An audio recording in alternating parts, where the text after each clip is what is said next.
Hello, Aries. Welcome to the Plaid Sheep Oracle.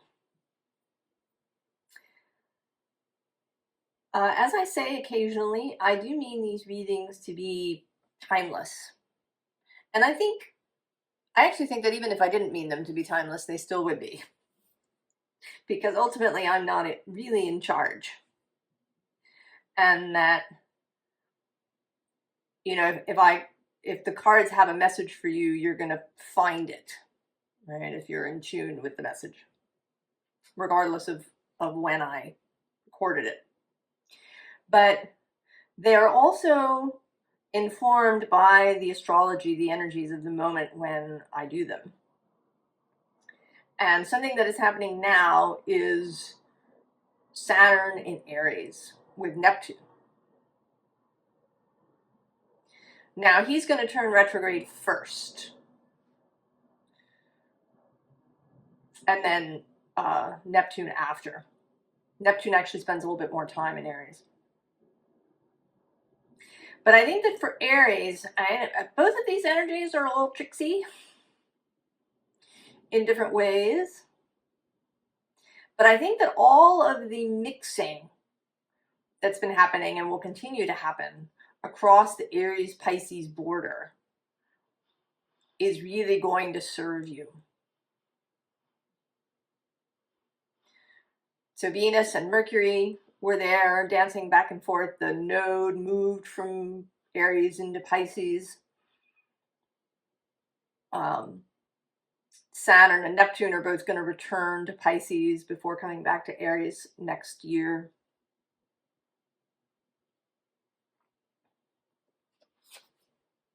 The card that came out for you is this imposing impediment. So this feels like Saturn.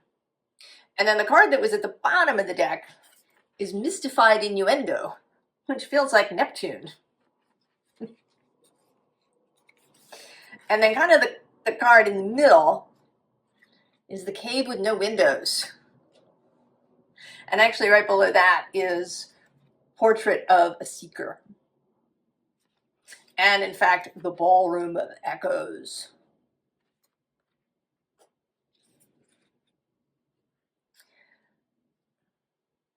So what it seems like is that it has the potential to make you feel like this. These two energies, one that is kind of about dissolution or expansion, seeing things in the distance, imagination. And the other is about building, about structure, about holding, about delineating, making a line between this and that.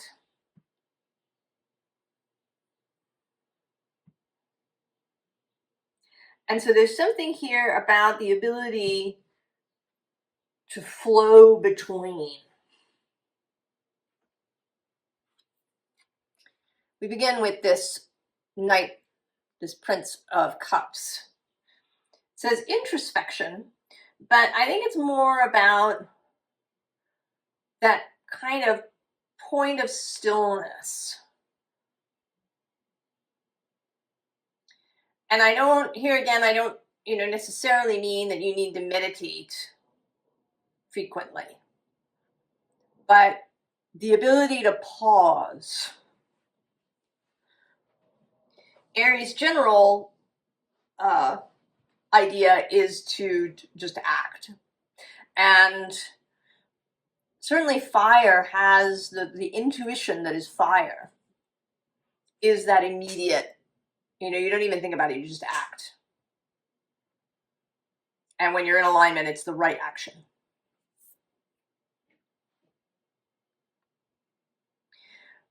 But I feel like maybe, right, the compass will be a little jiggery. The energies are so intense at the moment. Actually, as I'm writing this, there is a geomagnetic storm going on here on Earth. A strong one. And that affects all systems electrical as well as all living systems. We are all electrical. So there's that. There is the intensity of the Saturn and Neptune moving into your sign. Suddenly these giant planets are in there. Jupiter is about to move into Cancer, where he will square Aries. This upcoming Sagittarius full moon. Now the moon is trine sextile this full moon. But the moon itself will square the nodes. So there's a great deal of intensity happening.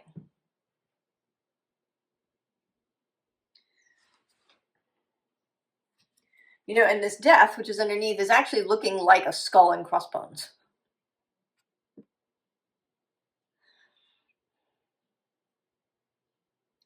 And not that something,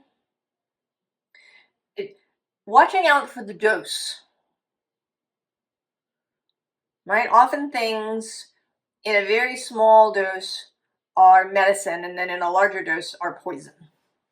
Digitalis, for example, used as a heart medication, but if you take too much, your heart will stop.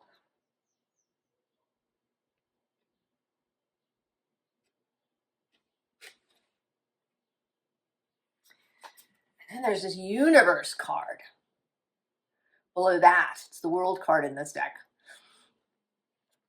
And with this, right, the sense of the chakrals in alignment, at ease, focused.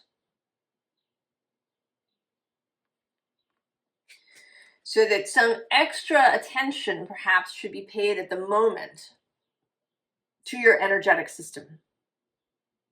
What's happening? You know, it's a lot. And even for Aries, which can be very choleric and able to channel energy, it could be a lot. Now the bottom of the deck, so interestingly, is first of all change, but then this perspective card. And right, the change card is mostly divided between top and bottom, but this card is divided both top and bottom and side to side. So that change is occurring, and that perspective is really important.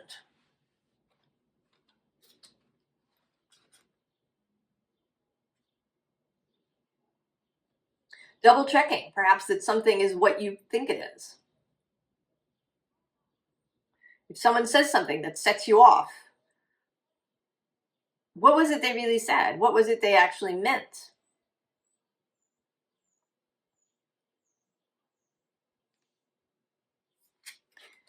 And then we have this King of Swords and this King of Wands, you know, authority and leadership.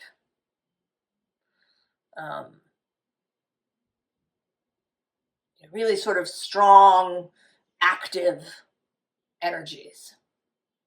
But they're kind of, I don't know, they feel uncertain.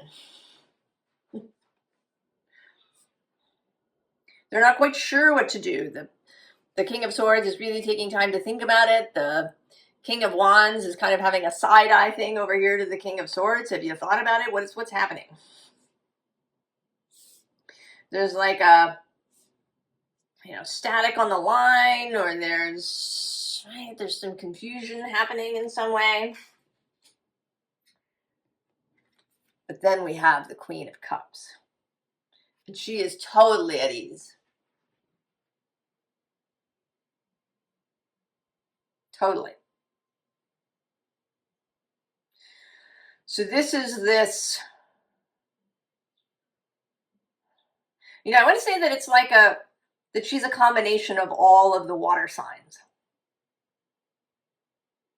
She's got Cancer's ability to really discern the movement of emotion and the movement of consciousness, to really harness those Neptunian energies. She's got Scorpio's depth, and then willingness to really look something in the eye when that's necessary. And then she has Pisces compassion and broad-mindedness and ability to see the other's perspective, really.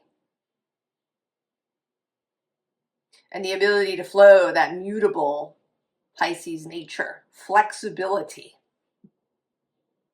I think that is the watchword, Aries, for all the signs.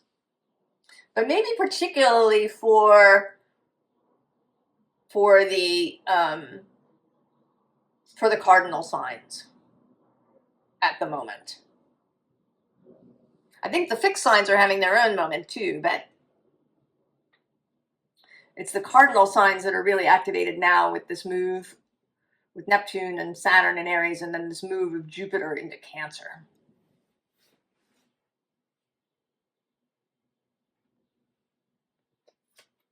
And then harmony.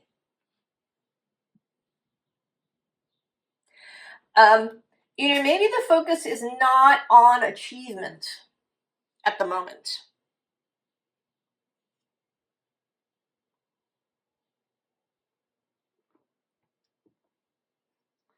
That even though there is all this activated cardinal energy, that it begins,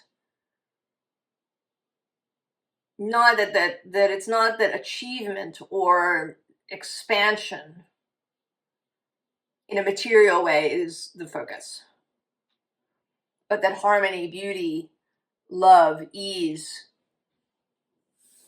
are the goals.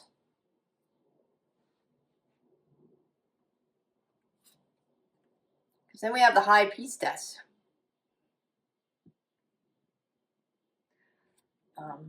And below her is the Ten of Pentacles.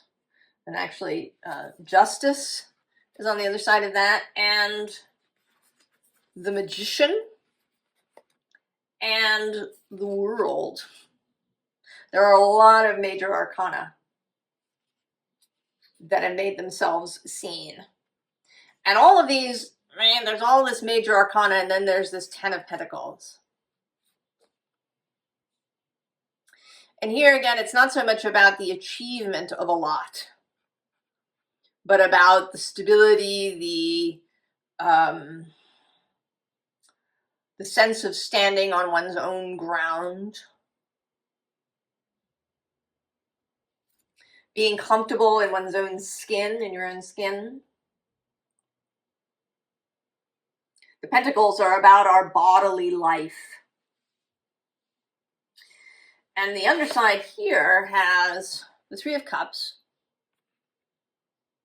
And with these three very different individuals. And the Ace of Cups. So there's also something here about other people, about coming together with other people,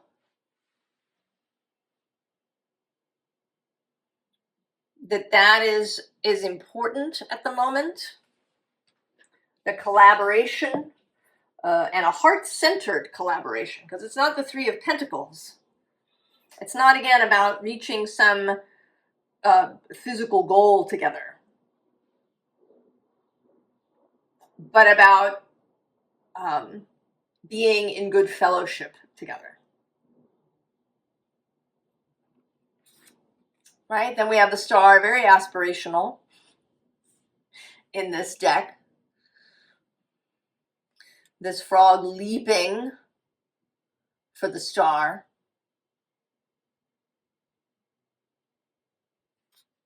And that the star is in the center of this spider web. So that it isn't just your star. There's some aspect of it that is connected to others. That this is a kind of communal star. That we are reaching for something together.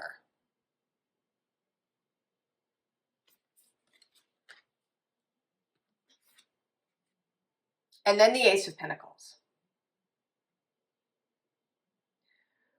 I think there, that Saturn is kind of a communal sign. He is in part about our life with each other.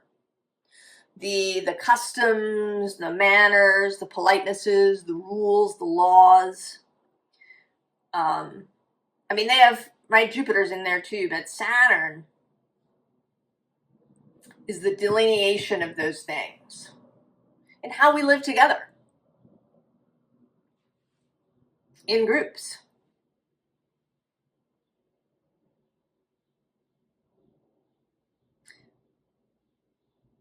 And how we can do that moving forward in a way that works. And then Neptune is there as the dream, as all the possibilities, as faith that we can do it, our ability to reach towards source, towards spirit for inspiration, this high priestess energy. And there is a sense too, I think, with Aries, that nobody has to be all things.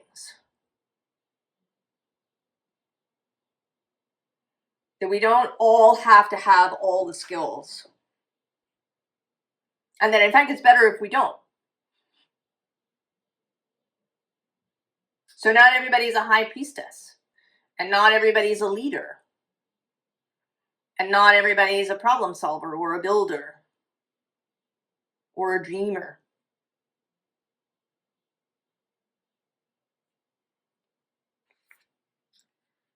Now we have this Four of Cups where, right, there's this attachment.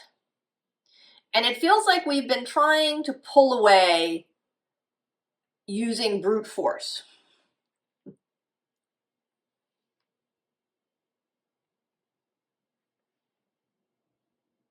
But it's not working. And it might even be that there's some elements, of this collective web that are really bothering us. And, so we kind of just want to leave, go off and hermit. But we can't really pull away. We can't do it entirely because the underlying connection remains. We are connected to each other. Energetically, telepathically, all of these ways, as well as, actually in 3D kinds of ways. Shouldn't use the word actually. We are energetically actually connected. Physically, right, through economic or other ties.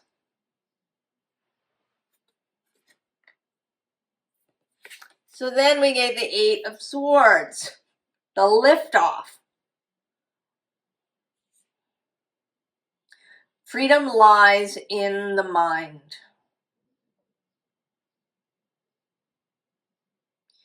In personal clarity,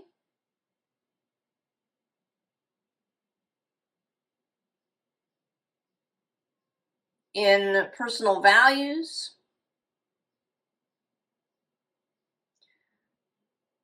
in perspective. It's not about going off and living in the woods by yourself. It's about having an independent mind. Knowing that you may get thoughts and emotions that aren't yours, that don't originate with you. That awareness. The intuition teacher Laura Day talks about this, about the fact that, right, these messages are moving all the time. And that you can't entirely shut it off. So her method is to, to stop and to really think about herself, fill herself with herself. Right? That's kind of this.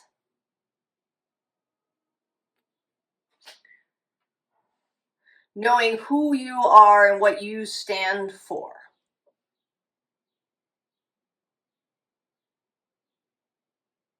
Filling yourself with yourself in order to clear out the other stuff, the distraction, everybody else's opinions about things.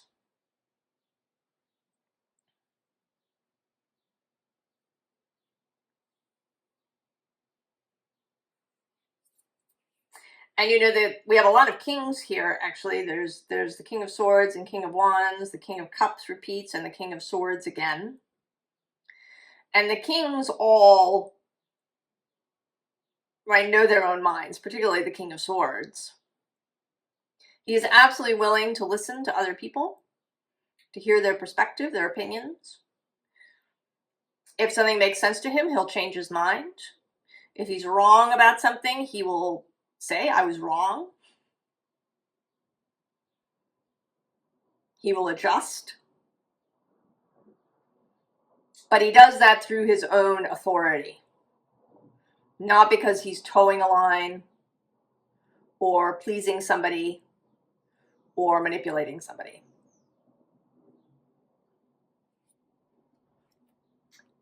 And then we have the Queen of Wands. She's your court card. The possibilities, Aries, of Neptune and Saturn coming together are enormous. I mean, the last time they came together in 1989, two of the big things that occurred was that the Berlin Wall came down and it was dismantled, not blown up. And Nelson Mandela was released from prison.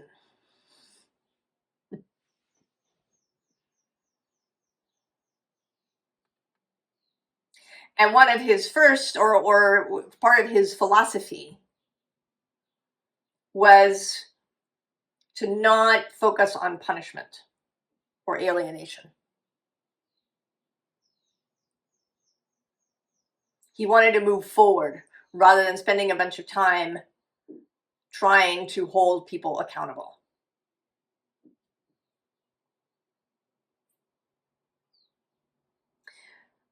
Below her is Temptation, which is the devil in this deck. Kind of the possibility of getting a little swamped. But below that is Magic, the Magician, the Hermit with Contemplation, and the Hierophant with Tradition. More of this major arcana energy. All backing up. And I mean, the devil is all things physical. He is Saturn, Capricorn, physical reality. Oh, and look, I'm just seeing now, it's the Prince of Cups returning. The bottom of this deck has two tens. It has the Wheel of Fortune and the Ten of Swords. But this particular Ten of Swords for me is like a gate. Right? If you pull this one sword out, everything opens. Having the key.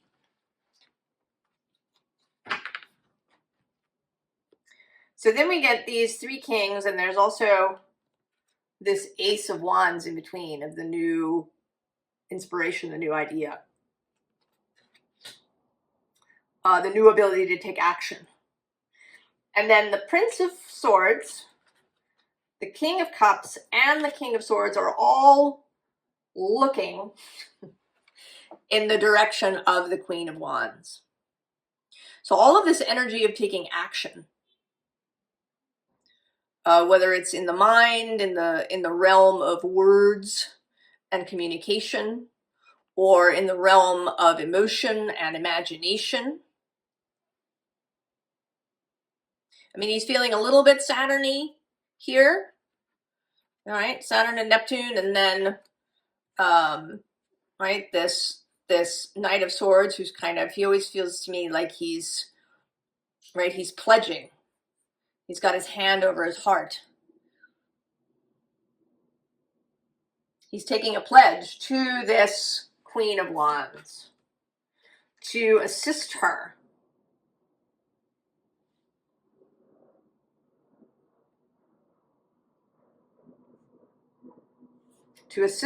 in her plans, in her vision.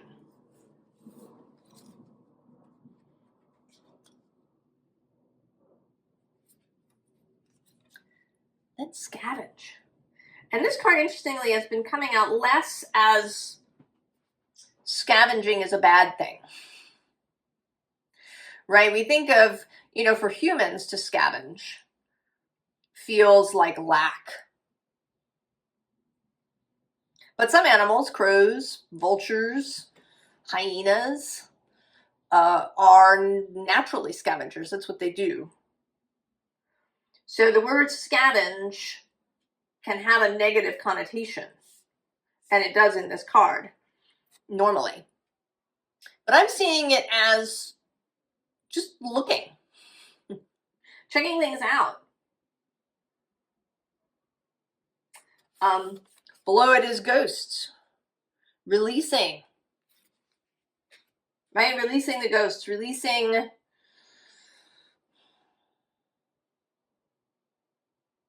maybe it's releasing bits of pride.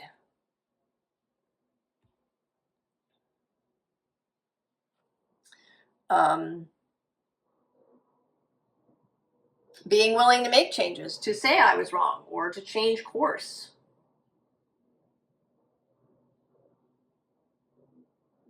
The willingness to see things from a different perspective.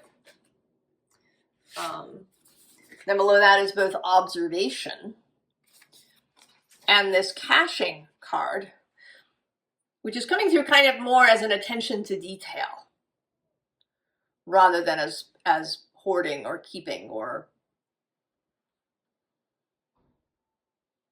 right, paying attention, mindfulness, as opposed to mindlessness, not moving on autopilot.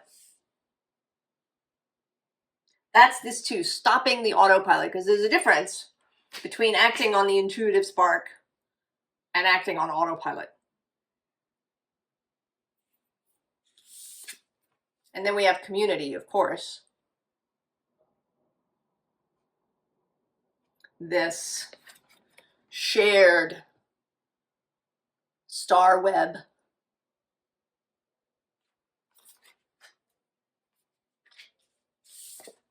Risk, of course. But you, this is not a thing for you. You love a bit of risk. Or maybe even a lot of risk, Aries.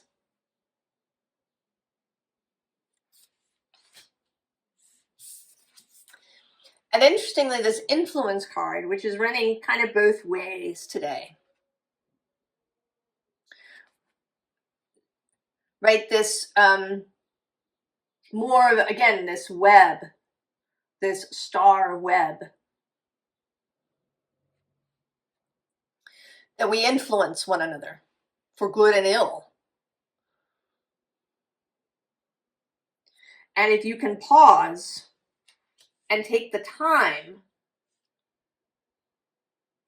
then you'll be influenced less, and you may be able to influence more in a positive direction. And then this protection card, which actually is looking more like kind of, here it is. Look what we had, look what we made. It's so cool. It's so cool, we made this. Come and look, everybody, at this wonderful thing that we made. That Saturn and Neptune between them created.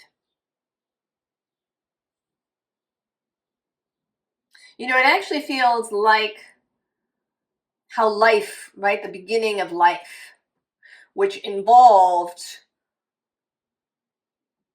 both, right, I think it must have involved both a structure and then as well as, a dissolution initially. Right, so the cell that divided for the first time into two. And then later, two things coming together to form a third.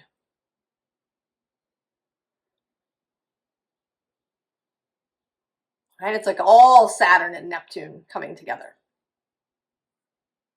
in order to make life. I mean, what we are having now, the possibility now, right, of life, the creation of life in a new way.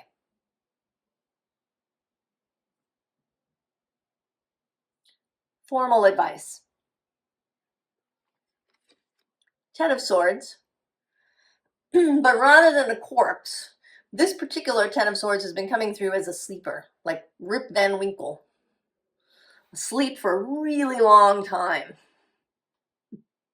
But it's time to wake up. Below is the Hierophant, Strength, the Wheel of Fortune again, and actually the Nine of Cups. Oh yes, and now I'm seeing Death.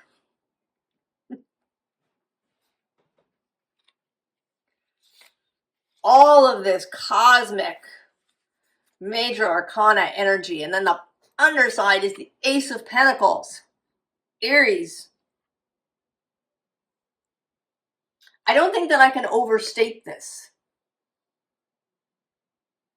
The level of possibility that exists in this current time frame. The energy that is open and available. I mean, it'll peak next year, February 20th, Saturn and Neptune meet exactly. So we're in the build-up now.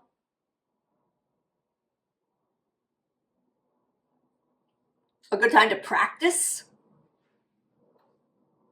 To be open to the possibility. Because we have the Page of Pentacles, the student, the novice, the apprentice, the learner. Right? He's got his wee pentacle. And he's doing a little practicing before it, kind of gets released.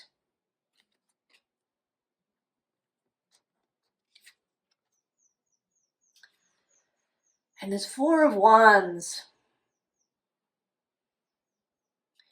which is feeling very, very home-like. There's a kind of devotion here. A devotion to home. Maybe a devotion to earth, a devotion to the human race.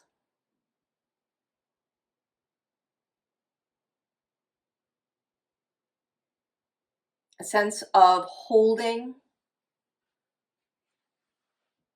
A sense of the light in the window. And then Six of Wands. Both victory and, in this card, particularly a summons, right? She's calling everybody towards her.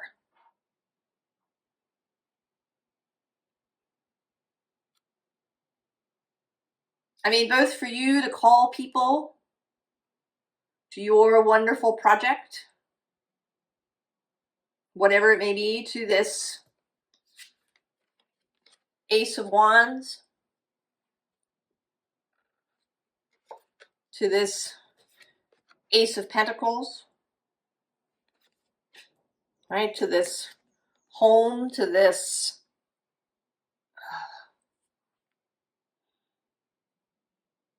I don't know, I'm looking for another word besides home, but it's making me think of the book Human Cosmos, which is a book about human beings interacting and considering and studying and playing with the stars and the planets around us. It's a really lovely book. I recommend it.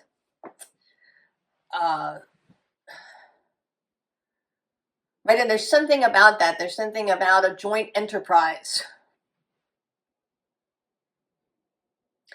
And there is something to timing-wise, a little bit.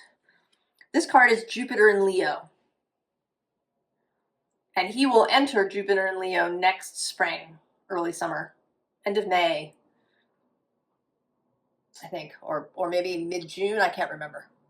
Somewhere in there, between May and June, Jupiter will enter Leo.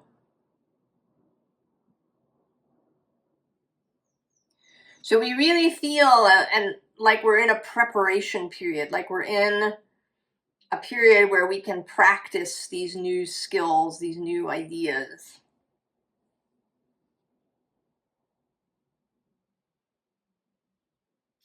You know, I've been sitting here, and you've probably noticed that the sun has been coming and going behind the clouds. And I thought about turning a light on because it might be a little dim. But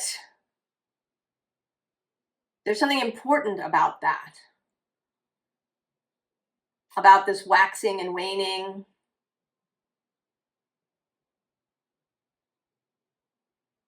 about the feeling into things,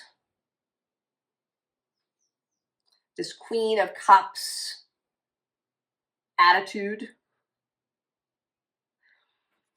And then the last card here is this Six of Pentacles, right? The exchange, the gift, the ability to both give and receive wholly, fully, without actually there being a visible exchange, right? The ability to give a gift and not expect a gift in return, or to receive a gift and not feel a need to rush out and buy something in return. And it can be deeply uncomfortable. If you have aspects in your chart, right, or if you grew up in a family where it was really important, you know, if your aunt bought you a present, you know, you had to buy her one back that was the same price. You know, you couldn't be extravagant because, you know, then you might put somebody else under obligation. All of these things. Just a gift, right? That's this, right? This home energy. And there's something too in this about the moon with this Queen of Cups and the sense of the shifting energy. The fact that the moon reflects the sun's light. The fact that the moon circles the earth.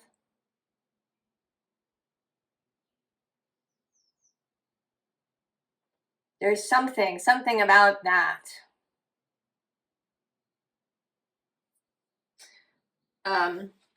While I was shuffling this first deck, the King of Cups leapt out.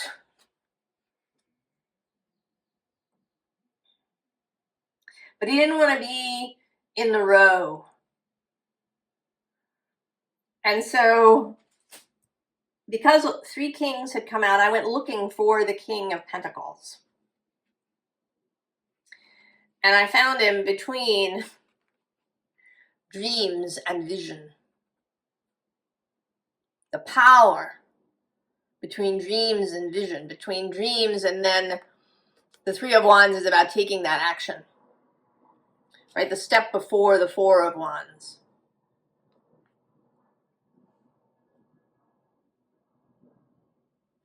Right? The power in this stability, maybe in the stillness, in the ability to pause, the ability to consider, the ability to devote yourself to something.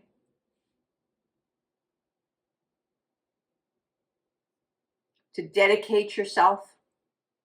And it might not, you know, it might be a particular goal, to build something, to create something specific. Or it may be devoting yourself to living life in a particular way. And then it can take practice to undo the habits of a lifetime. but that this is such an opportune moment to do it now, between now and early next year. And then in the summer, Jupiter will move into Leo, trine Aries. This expansive fire.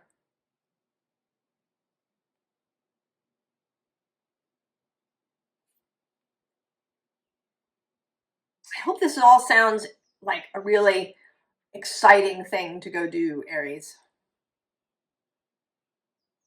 And that you feel the love of it, of this possibility. I wish you the very, very best, Aries, and I'll see you next time. So long.